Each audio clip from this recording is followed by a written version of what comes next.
Welcome to Let's Talk Safety with Ingrid Centurion and me, Carrie Pasquarello. Our goal is to increase public awareness to reduce the dangers faced by citizens in their daily lives, whether around the corner or around the world. And today we are here to talk about safety on the streets of America. And we are devastated to report that Eliza Fletcher, the woman who was kidnapped off the streets while on a jog, was murdered and her body was found yesterday. The family put out a statement. Ingrid, can you read that for us? Yeah, sure. The family is heartbroken and devastated by this senseless loss. Liza was such a joy to so many, her family, friends, colleagues, students, parents, members of the Second Presbyterian Church congregation, and everyone who knew her. Now it's time to remember and celebrate how special she was and to support those who cared so much for her. We appreciate all the expressions of love and concern we've received. We're grateful beyond measure to the local, state, and federal law enforcement for their tireless efforts to find Liza and to bring justice to the person responsible for this horrible crime. We hope that everyone, including media representatives, understand the need for the family to grieve in privacy without outside intrusion during this painful time. Yeah, I mean, once again, we are absolutely devastated by the loss. And we are so heartbroken for her family, and we're sending out prayers to all the members of her family and friends. And, once again, I am just shocked at the pure brutality of this action by this suspect that has been jailed. And Ingrid, yes. I know we have an update of the arrest of Cleotha, no? The suspect arrested in this case, he's 38 years old, Cleotha Abston, and is being charged with first-degree murder and first-degree murder in perpetration of kidnapping, police said. The Memphis Police Chief Davis told reporters it was possible for others could be charged in this case, but as of Tuesday morning, right now, no one else has been. So Abston appeared before a judge earlier Tuesday on charges of kidnapping, tampering with evidence, theft, identity theft, and fraudulent use of a credit card. Relatives of Fletcher and more than 20 media members were in the courtroom when the judge charged him. They issued a bond, $510,000, and of course, Abston couldn't afford bond, and he couldn't afford a lawyer. But the General Sessions Judge Louis Montesi appointed a public defender to represent him.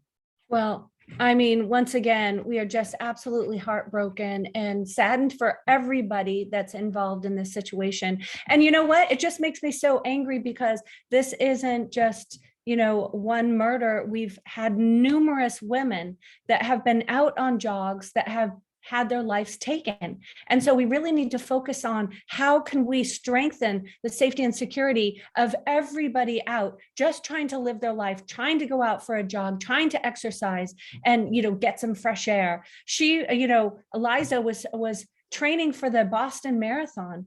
She had to get a lot of hours of running every single day. And there's numerous people out there today that want to go run. And we've talked with so many women lately that are asking us, how can we improve our safety and security as we go out and run? And so I'm glad that we're here to discuss that, because we have some strategies, tools, and techniques to help everybody get that confidence to go back out there and fight back when needed. Right, Ingrid? Exactly. It's all about trusting your intuition. You know, and you feel it sometimes when it's not right, something's strange, you're in danger. Whenever you have that gut feeling, you must act upon it. Yes. And we have to be alert. We must be aware of our surroundings at all times. And it's interesting that you talk about the intuition piece, because Ingrid, how many times have we talked about The Gift of Fear by Galvin D. Becker, one of my all-time favorite books, The Gift of Fear. And it literally goes into numerous cases of where victims had a sense that something was wrong just before a violent act had happened. And so I highly suggest everybody read that book. You can find it on Amazon, but The Gift of Fear by Galvin D. Becker is a spectacular way to think about how important intuition is in your daily life, really, to improve your safety and security. Another thing we have to do is move away from verbal harassment. What, you know, if someone's catcalling or commenting at you, what do? Of course, you want to avoid that kind of behavior, but take out a video and record it. If someone's making threats, let them know that you've got your camera out, and you might take action with it. Right. And that's one of the bystander intervention techniques, right? You want to help out a fellow jogger, make sure that you're looking out for others, and stepping up where you possibly can. Another huge thing is we always encourage people to do self-defense. Take a self-defense class, learn those strategies of strikes. And once again, it goes into muscle memory, because as I've taken self-defense classes, and one of the things that we were taught were the kicks, the strikes, the punches, and we would do it over and over and over and again, so that if there was ever a situation where we needed to react, we already know what we're doing. We already know where those key points are for striking. And ladies, we need to be in shape. If you're going to get into a fight, we need to make sure we're taking care of ourselves. Exercise, workout, take that, defense class, karate, taekwondo, Krav Maga. There's so many things out there. Boxing, all these exercises truly help you. Right. And, as we're talking about that, we always talk about the ICE formula, right? ICE formula is identify, calculate, and escape. And one of the best strategies for us women out in this world is the escape portion. We don't want to get in a fight with somebody. We want to stay at least arm's distance from people. So if they come in swinging, we're going to be avoiding that. We want to be able to exit and get to safety as fast as possible. And unfortunately, in Liza's situation, she was rushed and somebody grabbed her. And this is what we have to really calculate in our mind, are these what if scenarios. What if somebody came running straight at you? What would you do? What do you have at hand to try to defend yourself? And we've talked about this before, Ingrid. I say pepper spray. At least that can give you a few seconds to maybe disarm that person that's running full speed at you. You have to be able to bob, weave, get away, and strike if you have to. These are the things, the what if scenarios, as we talk about those in our classes, our situational classes, situational awareness class. These are the keys to helping us prepare for these situations. Also carrying a cell phone, right, Ingrid? Yeah, and varying your routine. We've got to make sure that we're not so predictable every day when we have our routes, what we do. A lot of people just do the same thing every day. So we need to make sure we're changing it up. Someone might be watching you. They might see you as a target. So make sure that you plan your routes with safety in mind. Right. And that, that just brings me back to that situational awareness. We want to be alert about what's in our immediate area. And for instance, with Eliza, I think the story that I heard was he was actually passed her on the road. He turned around and he was waiting. And so if you see a car turn around and park up, in the direction you're running, you might want to just turn around and go back the other way.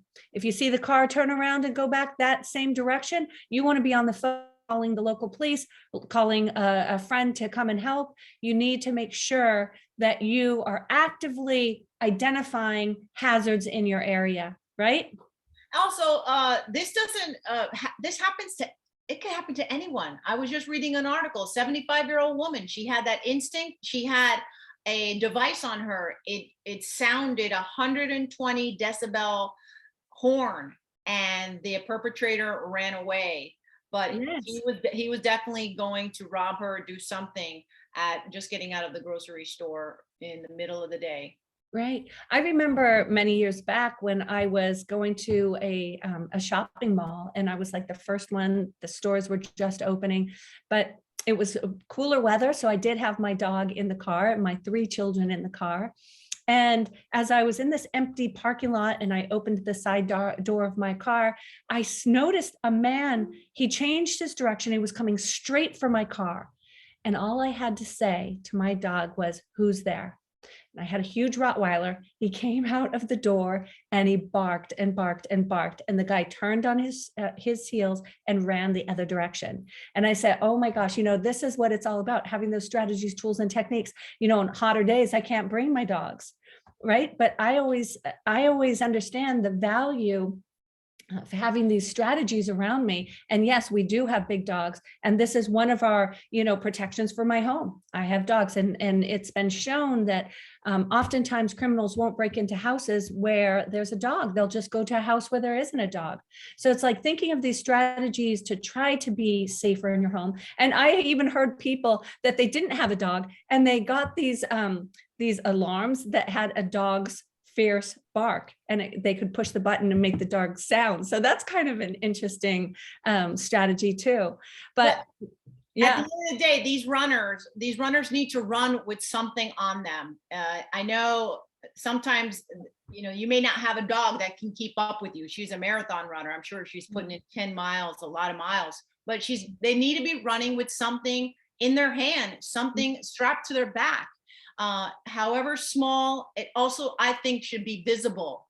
I think he's going to think twice to stop and go back after her if she had a cell phone in her hand, if she had a stick in her hand, she had a baton in her hand, any right, type of thing where right, they know you are not defenseless. You right. actually can hit them with something. And this is it. Are you a soft target? Are you a hard target? Right? We want to make sure that we're trying to, appear that we are, have our situational awareness. We see somebody coming from, a mile away. These are the things that might, they're looking for somebody that's an easy target. They're looking for somebody that's not paying attention. They're looking for somebody that has their earbuds in. They're looking for people that don't, know that they're sneaking up on them. And if you're aware of these people around in your area, they might turn around and leave you alone. And that's, really what we need to do is try to make ourselves a harder target, right? I'm also thinking of a watch. There's some watches now. People run with the watches. They have the counters that track your steps. But there's a lot of phones now that it's a watch and it's a phone where you can call someone right off your phone. Yes, These magic techniques, they may be a little expensive for some people, but if it's going to save your life, and yes.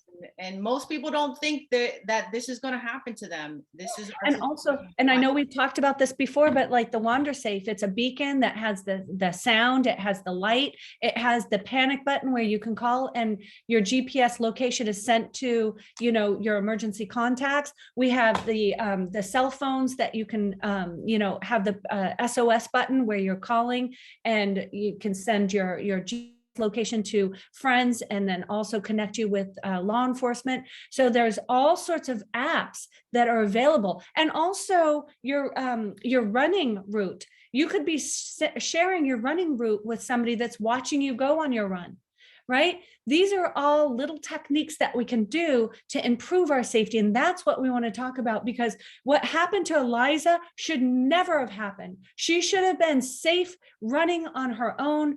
And it just is so sad to think of this person taking her life while she was just doing, what she loved was running. Let's talk about what she could. Yeah, let's also talk about what she could have done to be visible in the dark. She was running at nighttime. Right. And maybe she did have some reflective things, but you're right, because we can't just say nobody run at 4:30 a.m. That's not feasible. We want to be able to go and run whatever time you want to. And sometimes people have to run at 3 a.m, at 4 a.m, at 5 a.m, whatever. So how can we get safer for them if they're choosing to go, run in the dark? So we want to be visible. We do want to have, those vests that are, can have reflective features on them so that you're seen by cars, because it's not just the murderers out there that are taking advantage of people, but it's actually getting hit by a car because you're not seen, right? Exactly. So I tell you, we just want to make sure that, when people are out there exercising, we want to be as safe as possible. We want them to enjoy their runs, and we want people to be able to go home to their family, their loved ones. And that's our goal right now. And there are a lot of apps out there that people can use as well, like Strava, which has a location beacon on them, and Garmin has a live tracker. There's many applications out there, but you just have to use them. Yes. And I would say, just going back to having situational awareness, making sure that you're using your intuition. These are really important things to really keep in the front of your mind when you're getting out and going out into this world, right? And once again, I think we'd mentioned about earbuds, right, Ingrid?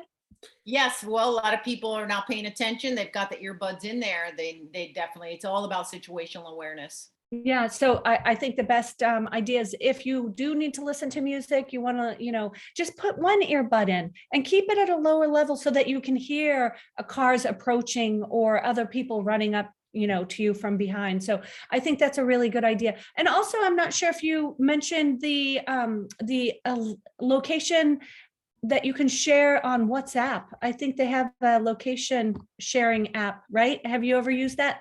I use WhatsApp, but I've never used that location sharing. I have never used the location sharing either. Yeah. We do use our Find My Friend location sharing all the time. I think that's great on our iPhones. But I think, we covered a lot of strategies, tools, and techniques to keep you runners out there safe in this world. And I just want to say that please stay safe. Please take care of one another. Don't forget to subscribe to our channel, and you'll get notifications when we upload new videos. But I just want to say, take care, be safe, and we're sending our prayers out for Eliza's family. Thank you so much.